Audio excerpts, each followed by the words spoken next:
I'm a member of the Universal Access and Inclusion Ministry here at the Unitarian Universalist Church of Buffalo. I want to welcome everyone to our conversation about intersectionality of the LGBTQ and disabilities communities. I want to thank and acknowledge the other members of our UAIM team, Ginny Vaughn, our chairperson, Lynn Mancuso, Sue Mandolci, and Sophia Roberts. I would like to thank our moderator.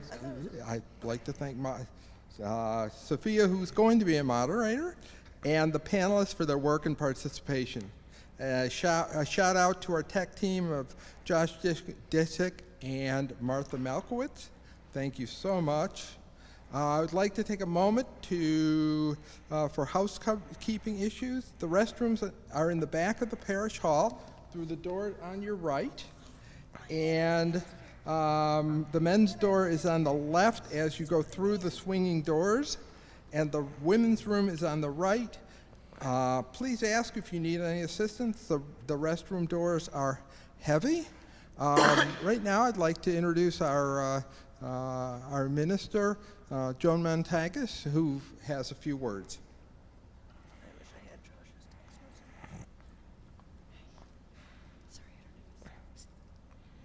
Well, welcome everybody. It is so good to have you here. In the language that we would use, I'd say this is a blessing. This is a huge blessing on our church to have this particular conversation happening in our sacred space. You are making it more sacred by talking about concerns which are not often spoken of, centering voices which are not widening the circle of concern so that we can be a more inclusive and accessible community, not just as a congregation, but as a city and really as a region. So thank you so much to the Center for, I had it in my head, Self-Advocacy for being here. Thank you, Sam, for being here. It's lovely to have everyone with us today. I do want to make a quick plug that we are going to have a service here at the church. I'm afraid it is not going to be on our on our YouTube channel, but we're going to have a service on the 20th at 7 p.m. here in the sanctuary, a transgender day of remembrance and resilience service, and you are all very much welcome. Please bring your friends, spread the word, do the thing. In the meantime, I do want to say you're welcome here today. It is lovely to have you bless our space.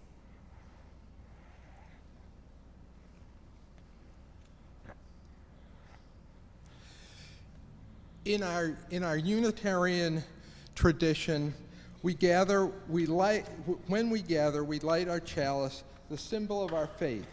We often offer words to open our gathering. I would like to do that now.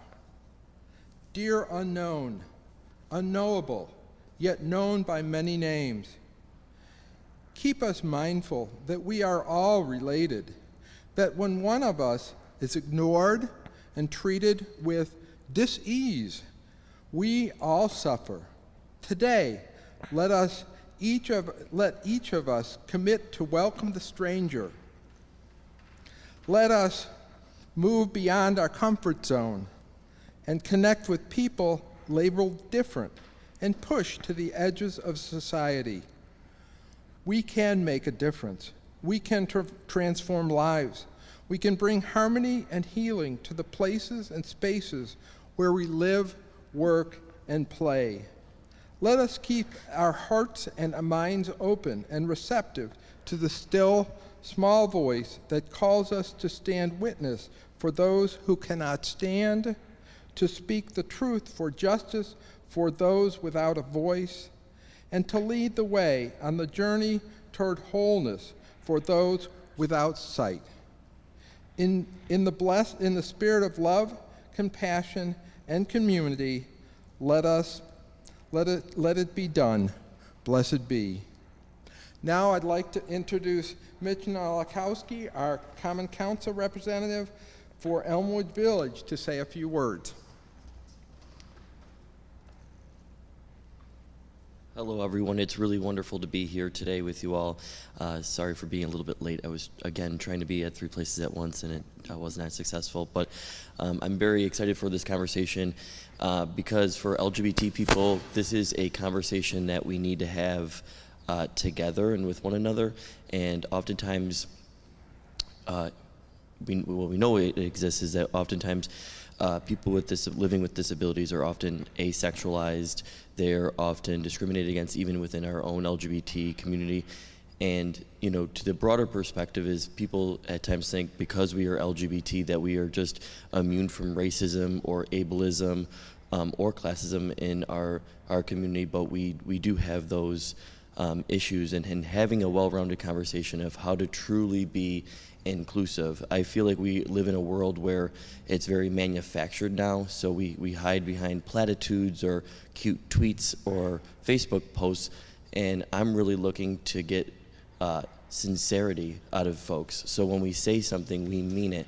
We're not saying it to be cool or to portray ourselves in a way that we think makes us look better, but one that is truly honest with ourselves and one another. And it's really our duty as human beings, but also as LGBT people who know how it is to feel overlooked, not seen, pushed aside, to really extend our hands and to welcome people that are living with disabilities and allow them to not only just exist in our space but really thrive. You know, oftentimes, you know, society looks at people with disabilities that they can't work, that they can't participate.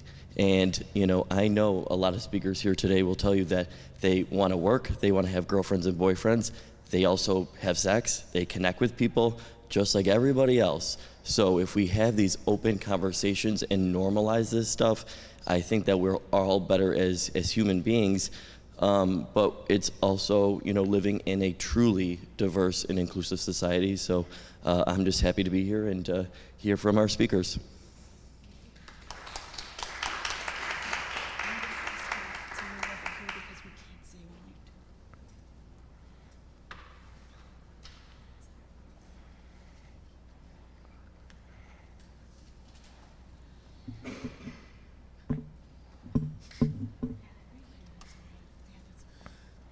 I'm just going to now turn it over to Sophia, who will introduce our panelists and begin our conversation. Thank you. Thank you, Steve. Thank you, everybody. And I thank you to our interpreter, who I said, come over here so we can see you on YouTube, because we have our YouTube people out there too. So I think we're just going to jump right into it. We've been having some conversations, and first just want to have the panelists to introduce yourselves. We'll start over with Chanel, and we'll just go down the line. Hi, excuse me. Hi, everyone. I'm Chanel. I identify as bisexual, and it is so amazing to be here. Hi, everyone. My name is Courtney, and I identify as bisexual, and I'm really glad to be here, too. Hi, my name is Morgan Fenn. In no particular order, I am non-binary, autistic, gay, and extremely nervous to be up here, so I may make jokes to cope. I'm sorry. Very good. Good afternoon, everybody. My name is Chris, and I'm non-binary and autistic.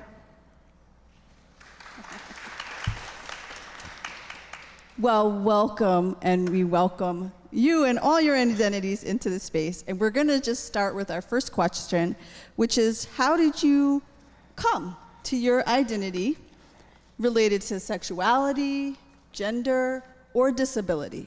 How did you come to identify? Well, I knew from a young age that I was attracted to women, but I didn't come out, and I'm still not fully out, but I didn't come out until college. That's when I became more comfortable with myself, especially with my disability. I always viewed my disability as something that I needed to get rid of or I needed to hide. And once I got to college, I realized that, you know, my disability is something that I should be proud of and something that should be celebrated. Thanks, Chanel. For me, I was always pretty good with being my identity as being a disabled person. But that's because my family was pretty much like, this is Courtney.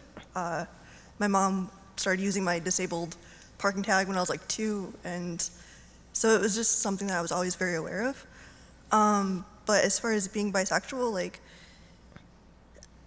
I didn't come out to my family until pretty recently. There's even family members that still don't know. And I had friends that came out to like my mom years before I came out to her. And she even asked me like point blank one time, and I was like, no, what are you talking about? So, yeah. Thanks, Courtney. Sorry. So I got my I got my autism diagnosis when I was about maybe 13 or 14, and it explained a lot.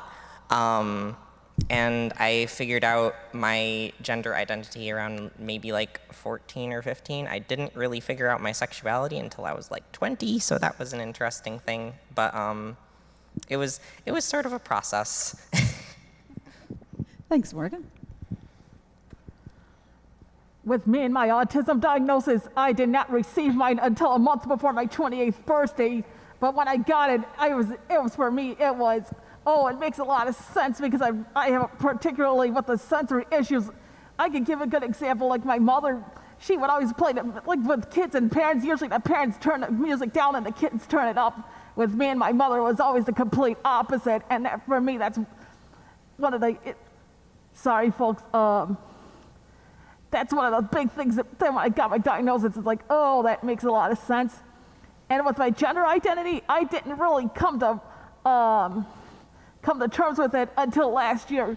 See, I've always known as a kid, like I was never really a big fan of my long hair, and I was never like particularly fond of my upper half, but my lower half always felt right to me, which is why I identify as non-binary.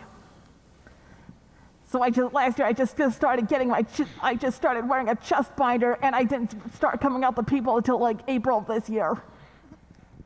Thank you, Chris. So we have a video. We've been kind of meeting a little bit and watched some videos. So the group wanted to share a video with you. I'm going to let you know you don't have to interpret for the video because it'll be. Yeah, it's going to be in your eyes, and it'll be online separately. So, and we're going to try this. Is it ready?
Okay. So I imagine that some of y'all relate to that video. Maybe some folks in here too, whatever parts of it. So for our panel, how did your parents react to your disability? And how have your parents reacted to your sexuality or gender identity? Would you start us, Chanel? Yeah. Okay, so as far as my disability goes, my parents are always very comforting. They always showed me that I shouldn't let my disability get in the way of my dreams. They never treated me like I was different. They always treated me with respect, treated me like a normal kid. I had a very good relationship with my mom and dad as far as my sexuality goes. I came out to my mom. We went to dinner one day, and I said, "Mom, I have something to tell you." And she had this look of concern on her face. And when I said I am attracted to women as well, and she had this look of relief. She's like, "Oh, that's it?" And it made me feel so good that I could come clean to her and come out to her without judgment. My dad, I have not came out to him yet. I'm a little nervous.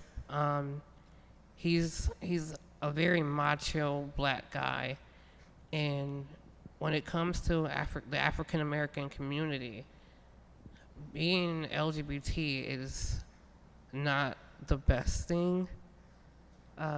There's a lot of judgment in our community when it comes to the LGBTQ community. So it's been a little tough. So I was really nervous about doing this event because I wasn't sure like if my dad would see it or not. But I talked to people and I realized that, you know, I love myself and I love my sexual identity. And if someone doesn't like it, then oh well. Thanks, Chanel. In regards to my disability, my parents were pretty accepting of it. I grew up with the medical model, but it was in the context of using medicine to extend my life, not to fix me. My parents were always pretty innovative in how to overcome some of the limitations I had. When I had a trach, we used to use coins to plug the hole while I used a ventilator using my mask. So the joke was I was worth 75 cents, and the next week I was worth 50 cents. So we had like humor mixed in with that. But in regards to like sexuality, when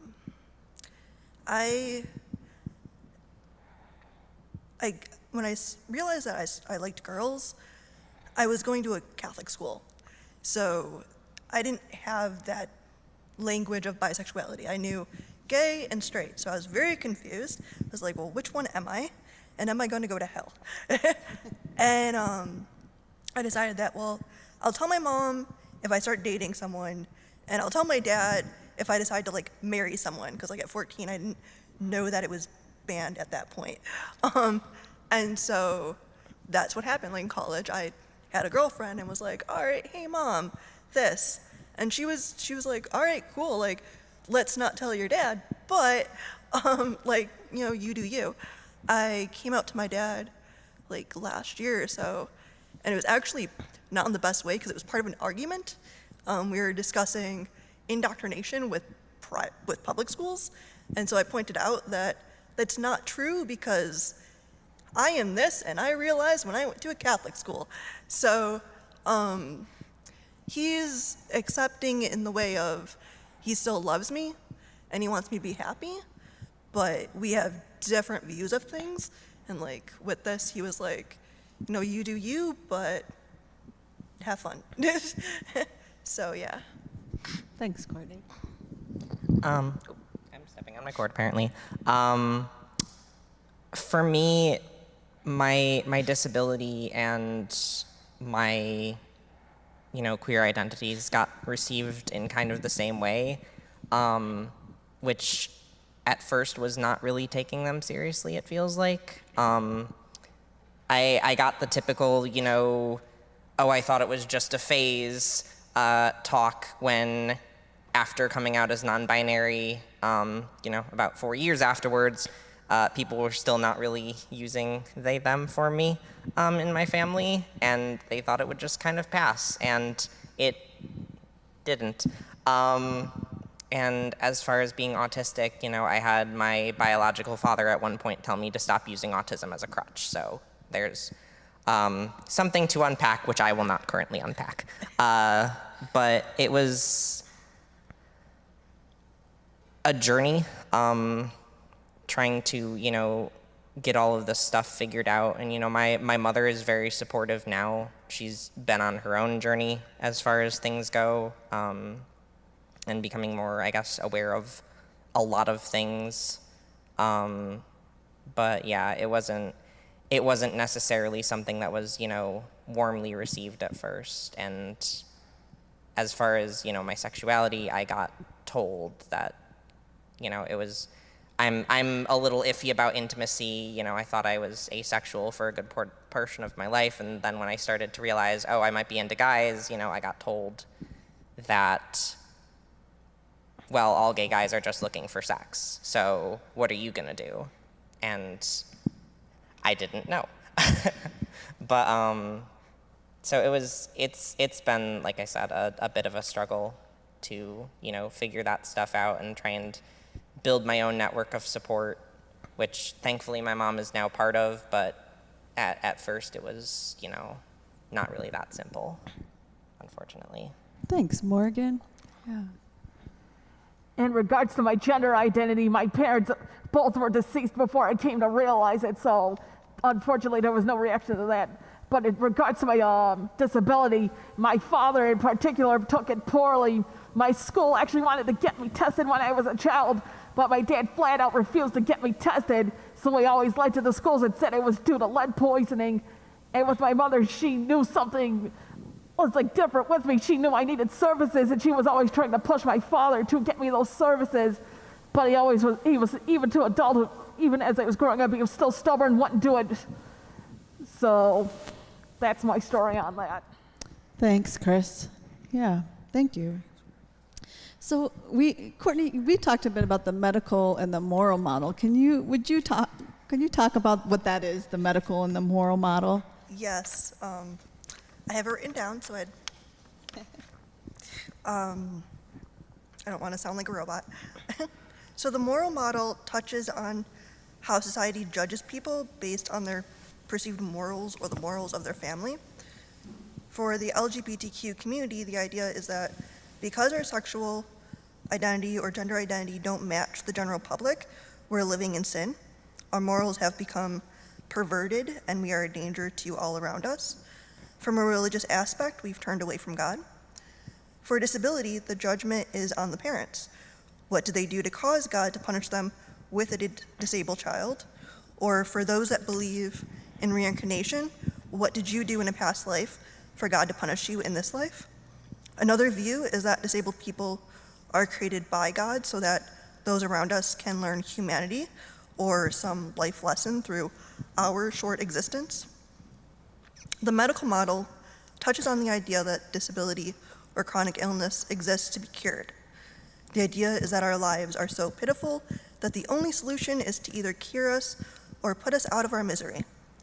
For the LGBTQ community, the idea is that our gender and sexual diversity are mental illnesses, that we can suppress our sexual desires and we can be converted back to heterosexuality and gender normativity through psychotherapy, despite years of studies proving otherwise. For the disability community, the judgment is that we're a burden on our loved ones. We have to be cured so that they can live normal lives, that we have no personal autonomy to make our own decisions about life, and if we need assistance with something, then we don't have a right to it. Thanks, Courtney. So those are a couple models that have existed, and I'm wondering for our panels, how has the moral model or the medical model affected you in your life, or if it has? Yeah, Chanel. Well, the moral model has really affected my life, especially as a kid. I always thought that my disability was a burden. I had a close family member who would pray over me every time they would see me, and that really strained our relationship.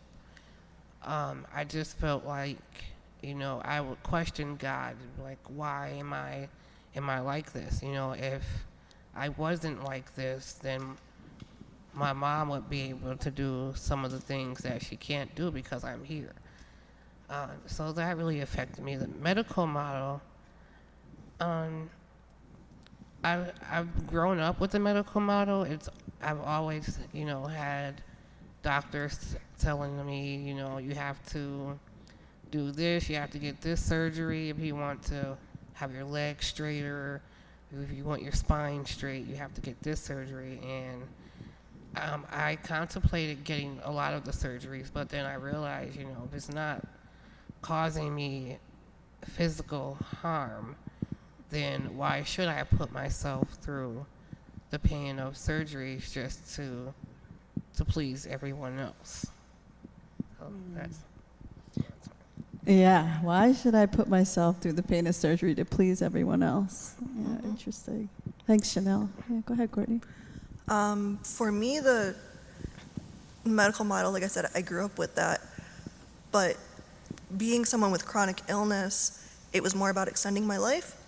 And my parents did make a point of not doing things simply for the cosmetic look, let's say.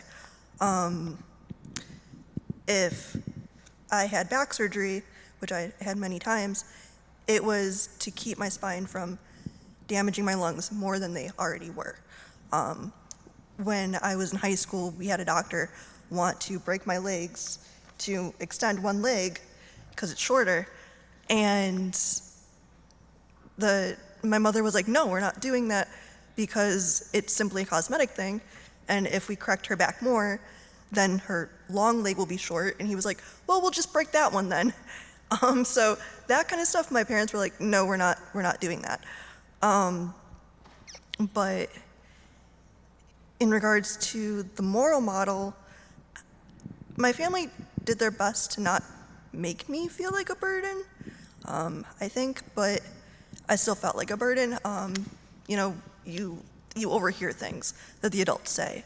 I knew that there was a lot of stuff like family trips that we couldn't do because most of the extra money that would have gone towards that went towards my medical bills.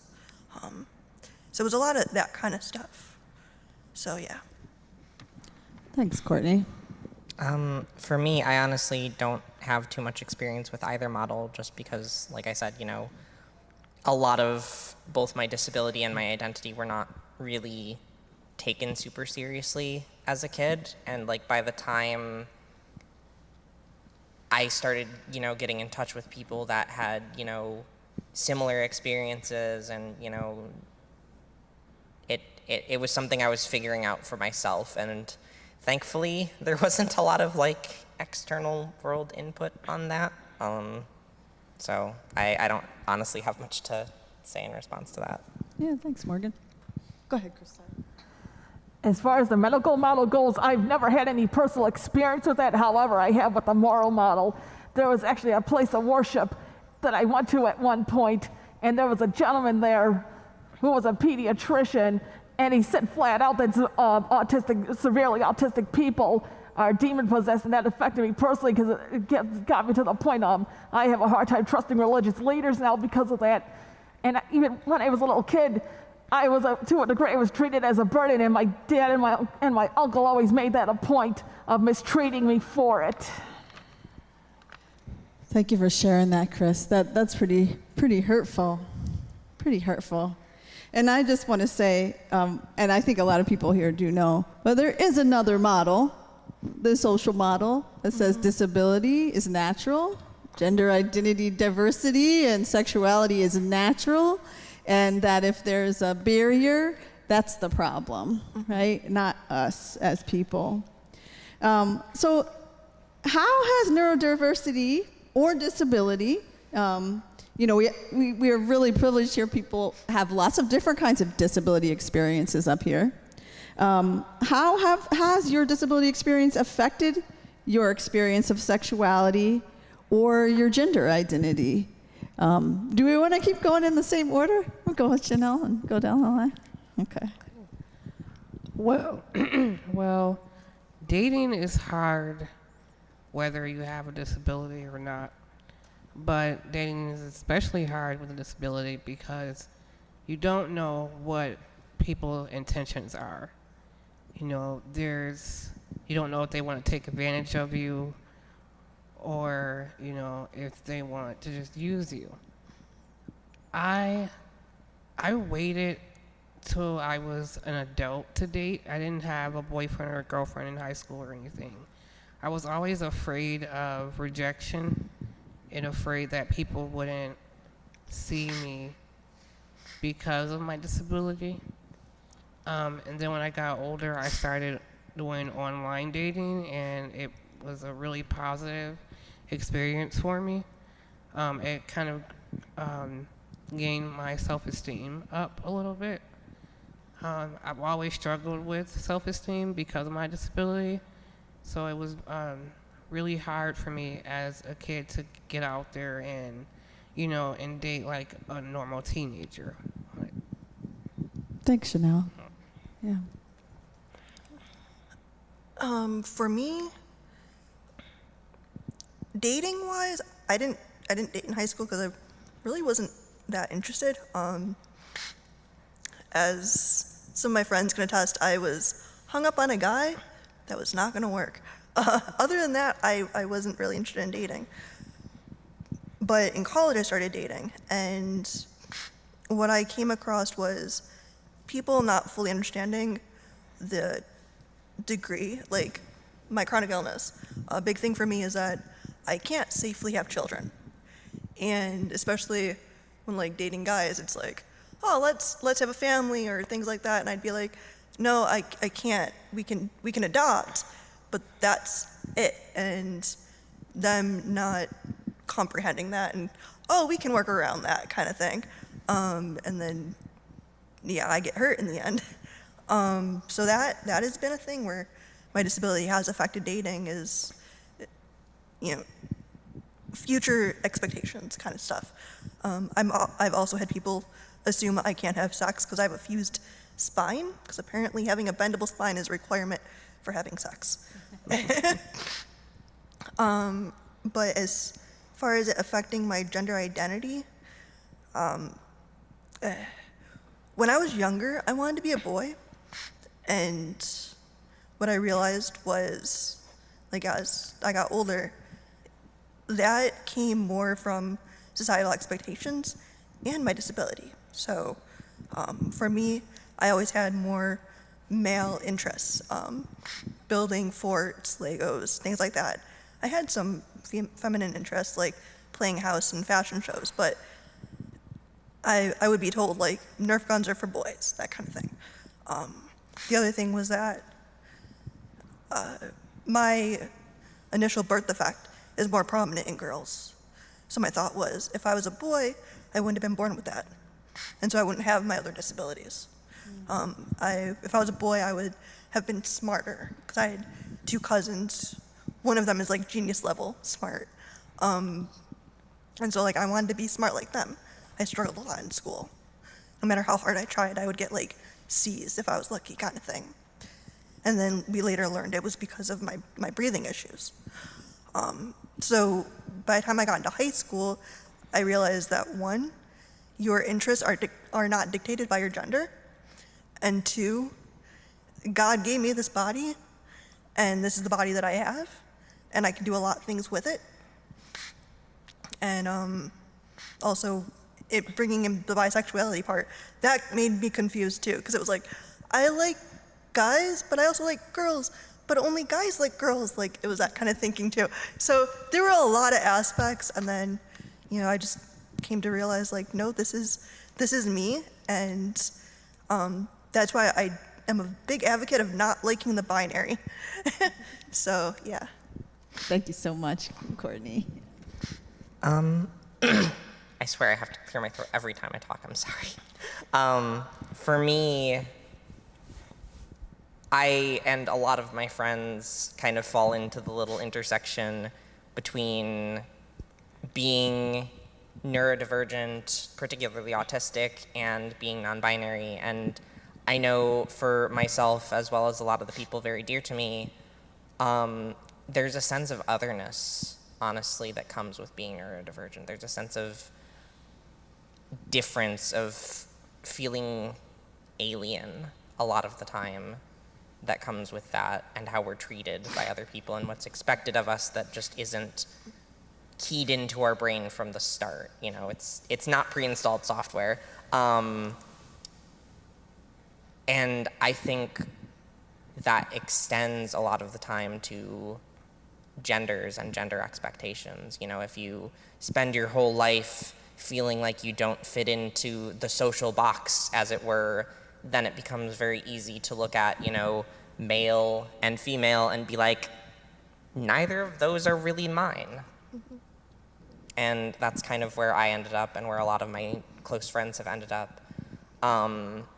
As for sexuality, I think I mentioned before that I used to identify as asexual, and a lot of that comes from being very touch averse and being very finicky about intimacy in general. I have, some issues with myself physically that also kind of stem from my gender identity and the body that I'm in.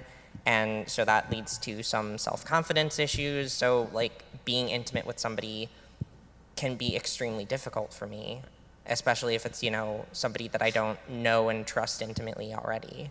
So that's something that definitely has affected me. And like I said, for the greater part of my life, I thought I was just not interested in anything at all. So much like these two, I didn't really date in high school because it just wasn't on my radar in the slightest. But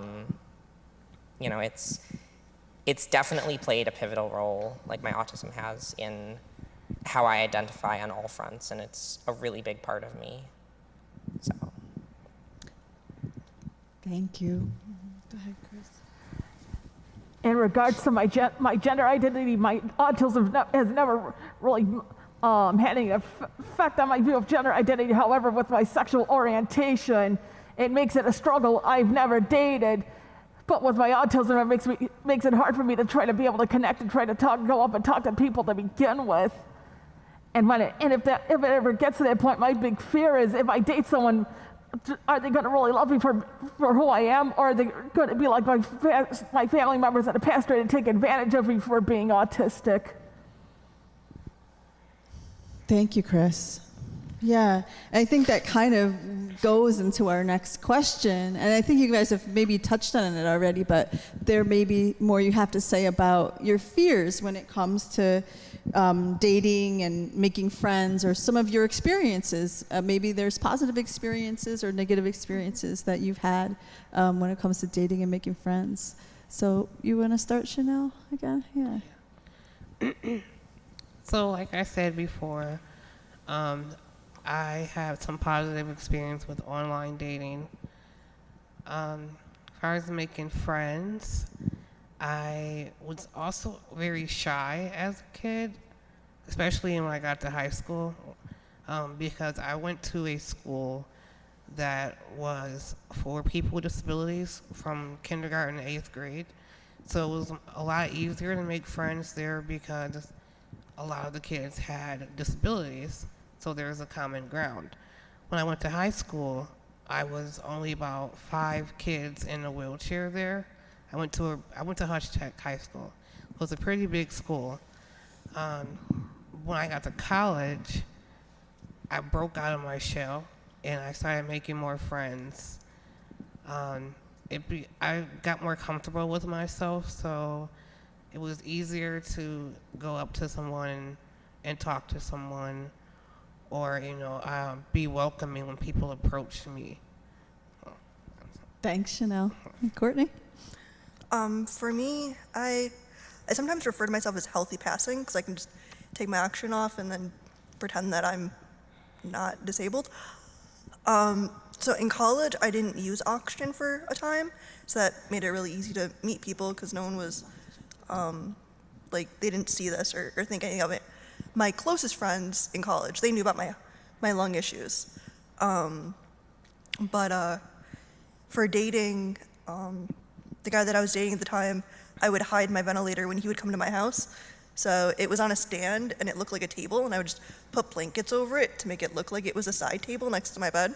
And I didn't tell him about my ventilator for months until it was like, oh, this is 4 months in, I really need to tell him. But in regards to my friends, I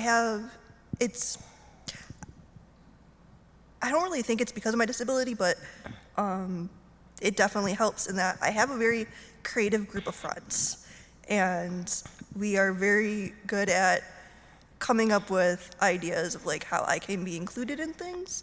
I love hiking, but I can't do a lot of hiking, so I've had my friends send me videos of backpacking things that I can sit into so they can take me with. And we've not done a backpack thing, but I've gone trail hiking with them, and then someone carries me all the rest of the way back, kind of stuff.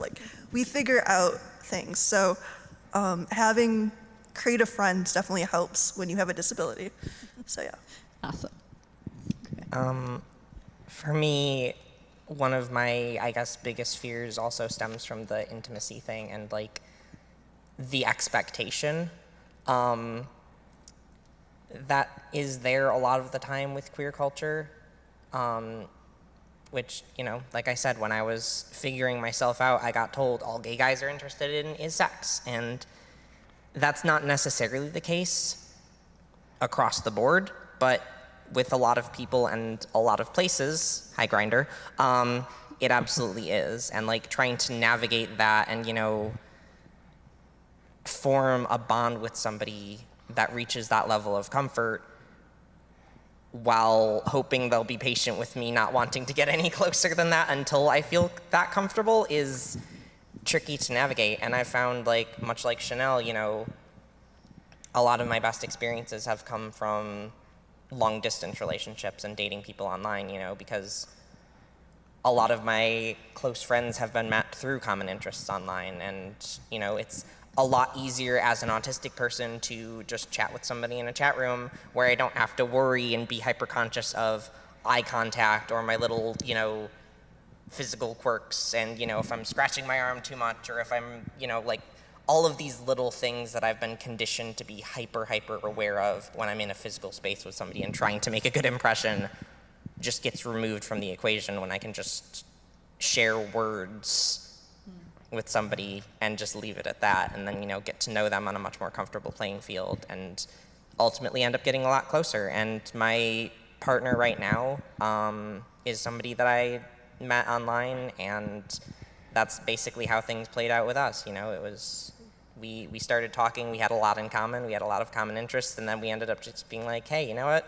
I'm into you, you're into me, I guess we're together now. And it's really cool. So for anybody who's neurodivergent, online dating. Thanks, Mark. Go ahead, Chris.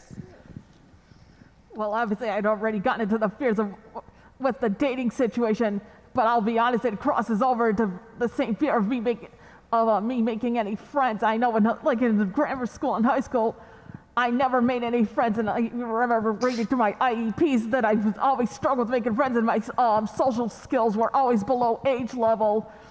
But as an adult, I tried to make friends. Now I'm kind of, to a degree, I am successful, but I had recent history of people I thought I made friends with them, but I've come to find out that they were mocking me behind my back for being autistic. So when it comes to trying to meet new people and trying to be regular friends with them, it still negatively affects me to this day. I'm so sorry to hear that, Chris. And those are some hard experiences. One of the things, since just meeting you, I've been so impressed that you go a lot of places. and you really make that, you make the effort to make connections with people. I've noticed that. And so I'm going to kind of reverse us, because I found the things that you've had to say really interesting about the barriers that you face, because you do go to events and you do go to places like the Pride Center and things like that. So could you talk a little bit about some of the barriers that you've seen in getting involved with LGBTQ organizations or other LGBT people, the community? See, one of my biggest barriers is a lot of times these events, they tend to hold them at places at different, like LGBTQIA clubs, like Club Marcella's. And to me, that's very alienating, because they tend to play loud music, and a lot of those places have flashing lights. And for me, that causes a really bad sensory overload. And I know I was actually at the Pride Prom this past April, and I wanted to get my picture taken for it, but they had multiple flashing lights, and I just couldn't do it. It was just too upsetting for me. Yeah, it's one of the side effects of your disability. Yeah. Do you mind if we go in reverse order to Morgan and that's come fine. back? Yeah. I feel slightly bad though, because I know I'm going to steal some of Courtney's thunder, because I know she's going to talk about some of these things. But I don't drink, like, at all. Family history, bad idea to get into. So I just haven't touched anything in terms of alcohol. And a lot of places that, are frequented by queer folks are, bars or clubs, and, they can have a lot of flashing lights and loud music, and that can cause sensory overload, and there's a focus on drinking, and even sometimes a suspicion towards people who don't drink, and a lot of social pressure to drink, and it's just, that's not something I want to really touch. And I don't drive, so I have to rely on public transport or rides from other people. Public transport does not run at midnight. I'm sorry, I can't go out to a bar if I can't get home, and I'm not going to walk. So like, it can be very difficult to even figure out a place that would be comfortable to go, let alone how to get there and how to get home and what I do there. And like, it just feels like a world that I can't be part of. There's no open door I can walk through and just like be involved in things like that, because a lot of it is just places and things I have no experience with, and if I went to them, I feel as though, I'd be pressured to do things that I just don't really want to do or feel comfortable doing, which sucks, because I'd really like to go clubbing someday, but... Like Morgan mentioned, Sorry. No, don't worry. Hey, it backs me up too. Bars. Like, I'm not someone who drinks that much when I'm in public. I am a small person. I have a low tolerance for alcohol. And I also am usually the one driving myself. So I get tired easily. By like 4 o'clock, my energy battery is like depleted. So when there's a lot of events that tend to be at night, they don't start until 8 o'clock, I'm not leaving the house that late. I barely have the energy to get to the event, and if I don't have the energy to get back home, like, a lot of the events that happen in the queer community are in the city. There's not a lot of parking, so you're parking on the street, you have to park through 2, maybe more blocks away from where the venue is. I can't do that type of walking. And so that prohibits me from going to a lot of the events that I think would be really cool to go to.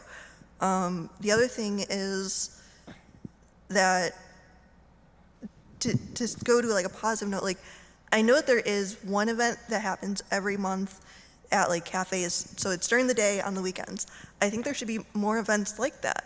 And I'm sure that even non-disabled folk would love it in the community to just go out in the afternoon, not have everything at night and not everything in a party kind of sense. Because even in the clubs, it gets really loud, like Chris pointed out. And even when you don't have sensory issues in that sense, it's hard to talk. I can't hear very well. I have auditory processing issues. So when there's a lot of noise, I can't make out the different noises. And one of the things when we all started wearing masks, I didn't realize how much I relied on people's lip reading until we all started wearing masks, and I couldn't read people's lips, and suddenly my ability to process auditory just like plummeted. So having events in places that aren't so loud and a lot easier to speak with each other would be a lot helpful. Thanks. Go ahead, Chanel. Okay, well, unlike Morgan and Courtney, I am a drinker, so I do like to go out. My barriers would also include some of the same things that my panelists have mentioned before. Transportation is a big one for me. I take paratransit, and of course they don't go out past midnight. So daytime opportunities will be a lot helpful. A lot of my barriers are personal barriers too. Sometimes I don't feel like I am LGBT enough, just because like I tend to mostly date men, so I don't feel like I fit sometimes. So those are my barriers. And I know, would you guys be willing to talk about solutions, as our final question? Solutions. Yeah, go ahead, Chanel, would you start? Yeah. So like I said, some daytime opportunities would be a great solution. One barrier I didn't say was, the clubs, they can be crowded, which would be hard to maneuver around. So maybe, a club that's maybe outside or has like a bigger space and that's accessible. A lot of places are not accessible for wheelchairs. So that's Thanks, Chanel. Yeah, Courtney? I sort of put my solutions in my answer where like less club areas and more like maybe cafes or maybe not always in the city. Do some things in the suburbs or even in like the rural areas. I grew up in Sanborn, and that's Niagara County, like between Lockport and Niagara Falls, and there is like not much going on out there. So everything involves driving to Buffalo, and that's like 30 minutes to 50 minutes depending on the distance and the snow. So that is definitely a barrier. So yeah. Thanks, Courtney. Not to be the third person to honk this horn, but more things in the day would honestly help a lot, because it's like we've all mentioned, it can be very difficult between energy levels and transportation and just a lot of the sort of nighttime is party time, the nightlife culture. It can be very inaccessible as a whole to people with disabilities and people who are not, the vision in people's mind when they talk about, club goers and stuff like that. So just more things that would be more accessible, or even just, if it's something at night, like something like go be queer and watch the stars or something like that. Like, little things like that might be outdoors or have less of that social pressure to, go out and party and get laid and drunk and stoned and whatever else that not everybody necessarily wants to or feels comfortable partaking in. Thanks, Morgan. See, for me, obviously, like everybody else hit it home with this already, of having stuff earlier in the day, and another solution I could potentially see is like if you're going to have something at night, like maybe like once a month or something like that, have a sensory friendly, like where you're not having the loud music and the flashing lights, and if it's like and maybe set a separate area, like when I was at the Erie County Fair this year, they actually had one area that it was a sensory-friendly room where people could go and sit down. So I think more venues could maybe try to have like a separate space like that. Yeah, thanks, Chris. I know I heard that sensory-friendly area at the Erie County Fair got used a lot by a lot of people, and it makes me think that disability is amongst all of us. It touches a lot of our lives, and maybe, you know, just us talking about it today will help other people to kind of come to terms with themselves. And we want to open it up for some questions from the audience. I know I have some questions, but I'm wondering if anybody out here has some questions. And Lynn is our microphone person. She's going to bring it around.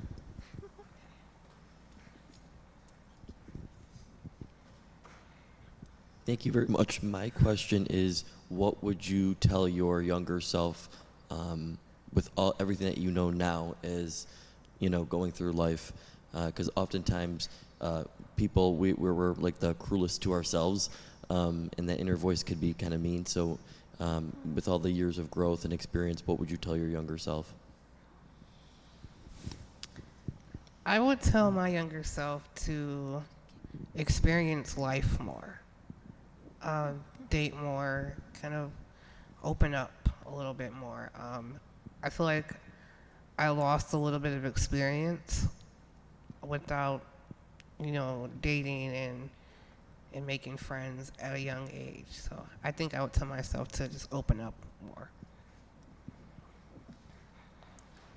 I would probably tell myself I am self-sufficient, and I have friends. I can rely on my friends and my family. That, you know, if you are in a relationship and it's not working romantic-wise, that fear of moving back out on your own, like, don't listen to that fear. Like, just do it. And then I would also tell myself, just tell mom. Just tell mom from the beginning. When she questions you, just tell her. So yeah. I guess for me, the big things would be to be kinder sooner to both myself and to other people, to be patient, to be open-minded, and to not set myself on fire to keep somebody else warm, because that's a lesson I've had to learn a few too many times. I guess the big thing I would tell my younger self is when you were presented with the opportunity to move in with your mother, you should have done it because your mother really wanted to get you the services that you needed. You may not have struggled so much now. I guess my question is, like, for me, I have a hard time seeing at nighttime, and the noise, I'm not autistic or nothing, but the noise, the sensory thing set me off a little bit. It's because I had seizures when I was little. I don't have them now, but my question is, like, the driving, I know people need to make Ubers, need to make money and everything like that, but wouldn't it be nice to have people out there, if you want, not too late at nighttime, but parking situation or something that be like that, but say maybe do something that we could build up, that we can have something free, that we can have something that's either free or inexpensive for anybody. Now, don't have to be just people with disabilities, but something that would be. But my question is, if that's something you're thinking of too. Maybe we can, the question is, how do we come about, like, putting it out there? Because some people have similar issues to that too, so how we put it out there that something could be inexpensive or free, just so we all are safe. Mm-hmm. Thoughts about that? Can I cut mine? Do it. My response to that would be, rather than relying on people, like a service where people drive people places, I think honestly a more robust public transit service would be good. Because if we had buses that reached more places, that had a wider spread, that ran at more hours, then, you know, that would make things more accessible for people who can't or don't drive, but it would also make things potentially more accessible and more environmentally friendly for people who do drive. Because if you have to start up your car and go somewhere, but you have the opportunity to, instead of that, just maybe like walk down to the end of your block and, get some exercise in, or roll down to the end of your block and, you know, take a bus to the same place that you're going, then, you know, I feel like a lot of people would do that. So honestly, I think the best thing would be just a stronger and more robust public transit system, because that would benefit literally everybody, I feel. I'm with Morgan on that, and I know you are working on that, Stephanie. So I do think there definitely needs to be a more robust transit system, and it needs to expand past the city into the suburbs more, and definitely into the rural area. But even with things like Uber and such, having more Uber drivers that are driving accessible vehicles, specifically for people with disabilities. Also, holding those drivers and those companies accountable for the laws that do exist. I know there are a lot of cases of people with service dogs or people with walkers who get left behind. You know, their driver shows up and goes, oh, I don't want to deal with that, or I don't want an animal in my car, and they'll just cancel the ride and then drive off. And initially the Uber companies, Uber and other such companies, thought that they were not obligated to follow the ADA. They've since learned otherwise, but they're also not holding their drivers accountable to that. So that needs to be done. And to touch on to add for the public transportation, they seriously need to start running more often on the weekends on Saturday, Sunday, instead of every once an hour, because for me it gets aggravating and it's an inconvenience, especially in the winter when it's cold outside. I would say kind of the same things as everyone else. You know, there's the cab companies that actually charge extra for their wheelchair vehicles. Supposed to. Yes, it's illegal, and they're still doing it. They're charging, I believe it's $30 just off the bat, plus the mileage of wherever you're going. And like Courtney said, Uber, there's no accessible Ubers in Buffalo at all. But when you go to bigger cities, they're there, like Chicago has them. So I think just more access to more accessible transportation would be a great solution. Oh, I would just agree with everything, and the bus schedules and everything. And it would also be great if the west to east ones weren't based on historically racist bus routes, and the north to south ones actually went all the way out to the suburbs, like you were saying, in an efficient way. Also, $75 a month for a pass is like a tax for the poor. It's criminal. Yes. Yeah. Yes. That's all. Sorry.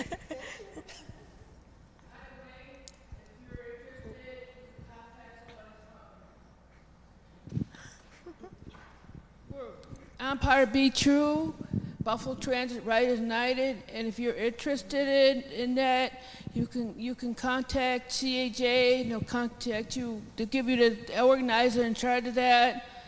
And then, because we're always looking for more voices and more people to express that. So, not that I'm putting a plug in, but I kind of am, because that's one thing that I do. Thank you. Plug away.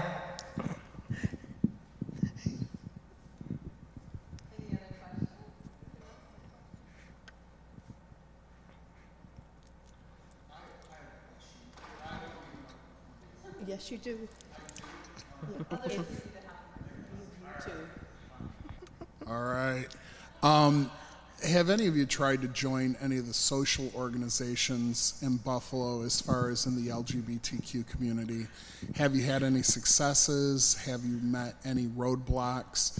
I know that I have heard of some situations where, like, gay bingo is an over-sensory experience for folks. I mean, it's usually pretty sold out. So that right off the top kind of eliminates people. But there are some social organizations in the area that do some things, some events during the day. But I just wondered if you'd had any opportunities to, do any access or advocating for that? I personally haven't, just because of that personal barrier that I expressed earlier. Just not sure how it would fit in. And also, I have an issue with worrying about what other people think.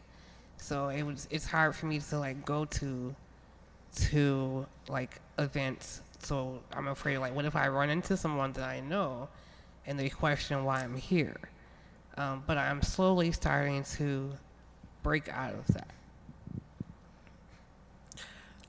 For me, I haven't in the queer community, similar to Chanel, like that thought of am I queer enough, as someone that's bisexual, because I have mostly dated guys, and so it's like, do I fit in kind of thing. I've just started to be a bit more out and active with things, thanks to my friends. This is a bad look. I also haven't really gotten a chance to be super involved in like many organizations and stuff, but for my part, that's like honestly kind of a symptom of like not really knowing where to look. There's not, similar to a lot of things with disability, there's not a ton of visibility given to things like that, and it can be very hard to find, support groups or resources or things like that unless you know where to look to begin with. Because Again, it's not, everything is in Buffalo. yeah, it really is. Which makes sense because there's a lot of people there, but not everybody is there. So anybody who's not has to get there.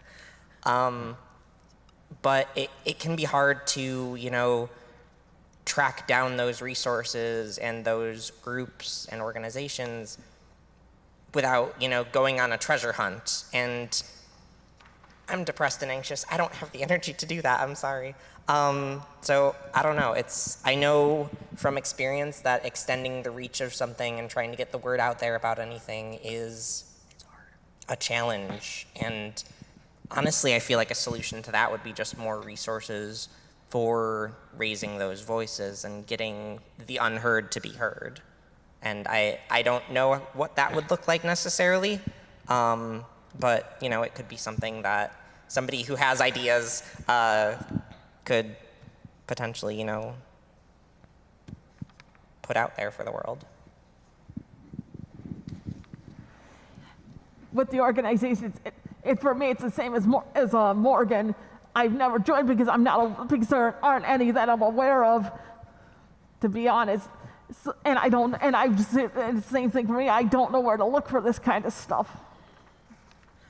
I do want to add that it seems like things are a lot more accessible for the younger generations than they were when we were that age. I remember at my high school, there was a group of friends that tried to start a gay-straight alliance at our school, and we had a teacher that was willing to do it, and the school wouldn't allow them to do it.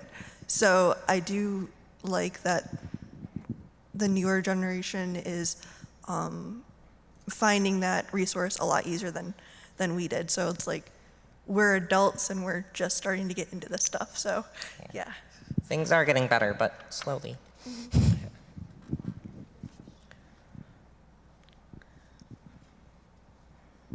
other questions?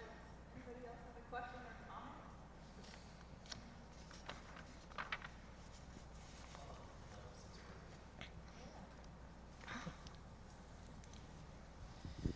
So this is going to be kind of a long-standing, overarching question, but what is the biggest barrier each of you feels to live the fullest life you can?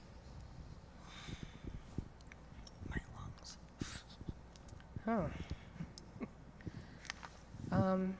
My biggest barrier, for me, it's all about personal barriers. It used to be for me about, being in a wheelchair, but I've come to realize that just because I have a disability doesn't mean that I can't achieve the same things that a person without a disability would have. For me, it would be my lungs. And I only say that because I require medical stuff, and I love doing things that are out in nature. And I love camping, for example, but I sleep on a ventilator, which means I need electricity.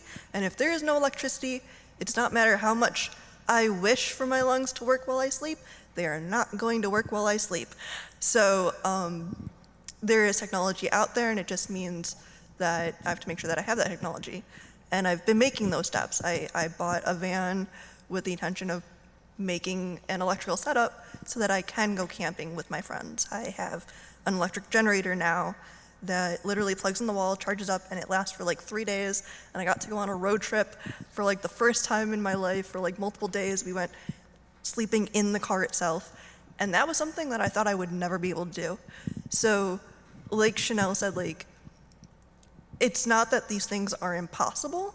It's just that we have to be a bit more creative in how we do it. So yeah. For me right now, it's honestly housing. I'm not able to work full time because of my various mental health and, you know, my mental health cocktail, suffice to say. And I am still struggling to, you know, get services because anybody who's gone through the rigmarole of trying to get Social Security knows it takes forever. And having my entire life be on hold while the powers that be decide whether I'm worth supporting, whether I'm disabled enough to be supported, is not the most pleasant experience, to put it gently. It sucks. So, you know, I'd like to be able to have my own apartment. I'd like to have my partner move out of an abusive situation and come stay here where they, you know, have more access to support systems. You know, I'd like to be able to have some of my friends from out of state come visit someday. I'd like to be able to do all of these things, but it's very hard to do those things when you don't have the money to live anywhere but somebody else's basement. So I would like more accessible and affordable housing, and I would like for the process of getting support as a disabled person to be less gruelingly ableist. For me personally, my biggest barrier at this point is my ability to trust people. Obviously, I had mentioned my past experiences of people taking advantage of me because of my disability.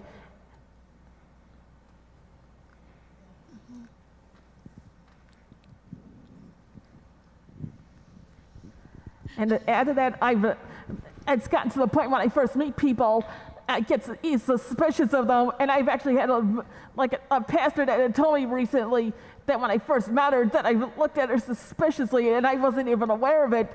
But it's like I said, with my past experiences, it's naturally like that. But I didn't realize I should I looked at people suspiciously, to be honest.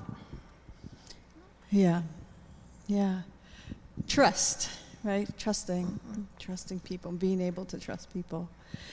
Well, I want to really thank you all for, I know this is a new experience for, I think, all of us here, but especially our panelists.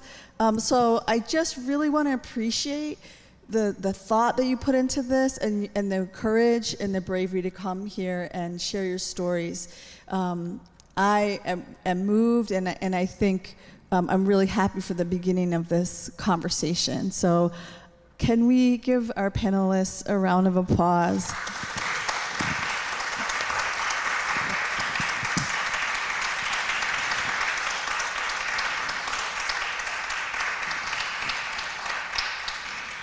Yeah, thank you so much, really sincerely. And I want to thank the supporters. You know, we have people in this room who've been thinking about this very specific issue for a long time, and wanting to support people to live a full life, like you said. You know, live your best life. And we're going to get there, and we're getting there. I think that we are hearing that. So we want to invite you to come and sit down and have some conversation. I know this has been very thought-provoking for me. We have people in the room that are doing things. So we want to invite you to come into the parish hall. We have a couple different tables. There'll be a facilitator at your table, and we've got some cookies and drinks and things like that. So get some food and sit down with each other, and just a little conversation to kind of talk about where might we go from here. What are some of the things that are on our minds after this conversation, and what should our next steps be? So thank you for being here, and please, use the bathroom, get something to drink, and please join us at a table. And I would encourage you and challenge you to maybe sit with somebody that you don't know, that you haven't met before. You can sit with people but maybe include a few people that you haven't talked to before. So thank you very much. And thanks to our interpreter and our tech people.